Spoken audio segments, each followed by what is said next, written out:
Sir, ಈಗ ನೀವು ಕ್ಷೇತ್ರ ತ್ಯಾಗ ಮಾಡಿದ್ರಿ, ನಿಮ್ಮ ರಾಜಕೀಯ ಭವಿಷ್ಯದ ಬಗ್ಗೆ ಕೂಡ ಕೆಲವೊಂದಿಷ್ಟು ಪ್ರಶ್ನೆಗಳಿದಾವೆ. ಈಗ ಪಕ್ಷ ನಿಮ್ಮನ್ನು ಕೈ ಹಿಡಿಯುತ್ತೆ ಅಂತ ಅನ್ಸುತ್ತಾ ಸೋಮಣ್ಣ ಅವ್ರ ರೀತಿಯಲ್ಲಿ?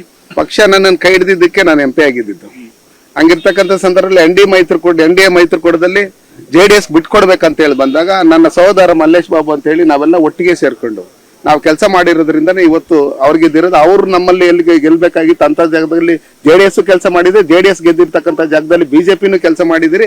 ಕೆಲಸ ಮಾಡಿ ಒಗ್ಗಟ್ಟ ಕೆಲಸ ಮಾಡಿರೋದ್ರಿಂದನೇ ಇವತ್ತೇನು ಭ್ರಷ್ಟ ಕಾಂಗ್ರೆಸ್ ಸರ್ಕಾರದ ವಿರುದ್ಧವಾಗಿ ಇವತ್ತು ಅಷ್ಟೆಲ್ಲಾ ಗ್ಯಾರಂಟಿಗಳನ್ನ ಕೊಟ್ಟಿದ್ರು ಆ ಗ್ಯಾರಂಟಿಗಳಿಗೆ ವಾರಂಟಿ ಇಲ್ಲ ಅಂತ ಹೇಳ್ಬಿಟ್ಟು ಹೇಳಿ ಜನ ಅವ್ರನ್ನ ತಿರಸ್ಕಾರ ಮಾಡಿ ಇವತ್ತು ಏನು ವೋಟ್ ಹಾಕಿ ಗೆದ್ದಿರೋದಕ್ಕೆ ಸನ್ಮಾನ್ಯ ನರೇಂದ್ರ ಮೋದಿಜಿ ಅವರು ಪ್ರಧಾನಮಂತ್ರಿ ಆಗಿರೋದಕ್ಕೆ ಇಡೀ ದೇಶದಲ್ಲೆಲ್ಲ ಜನ ಸಂತೋಷವಾಗಿದ್ದಾರೆ.